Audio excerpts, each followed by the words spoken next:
உனக்குள்ளேயே நீ ரூல்ஸ் போட்டு இந்த ரூல்ஸை பிரேக் பண்ணாமல் இருக்கிறது டிசிப்ளின் அப்படின்னு சொல்லி நான் நினைக்கிறேன். நமக்குள்ளே என்ன ரூல்ஸ் போடுவோம், நமக்குள்ளேயே நம்ம ரூல்ஸ் போடுவாங்க, அந்த ரூல்ஸை நம்ம பிரேக் பண்ணாமல் இருக்கணும். ஓகேங்களா? அதை பிரேக் பண்ணாமல் இருந்தாலே போதும், நம்ம வந்து ஒரு கரெக்டான பாதையில் இருக்கும்னு சொல்லிட்டு தோணும், நமக்கே தோணும். ஆனால் ஸ்கூலை பொறுத்த வரைக்கும் டிசிப்ளினாக என்ன தெரியுமா? ஸ்கூலை பொறுத்த வரைக்கும் என்னென்னா, காலையில் ஷார்ப்பாக 8 o'clock இல்லை 8:30 இந்த சம்திங் டைமிங் கீப் அப் பண்ணணும். அந்த டைமிங்க்கு உள்ள போகணும். அதுக்கப்புறம் ஐடி கார்டு போடணும், நீ டக்கிங் பண்ணணும், ஃபுட் போடணும்.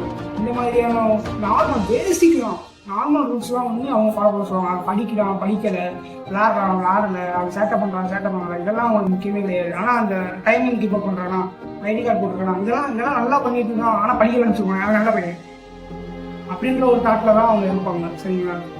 அந்த மாதிரி தான் உங்களுக்குள்ளேயே நீங்கள் ஒரு ரூல்ஸ் போட்டு அந்த ரூல்ஸை நீங்கள் ஃபாலோ பண்ணீங்கன்னு வச்சுக்கோங்க, அதுக்கு பேர் தான் வந்து டிசிப்ளின் சொல்லிட்டு நான் நினைக்கிறேன். மற்ற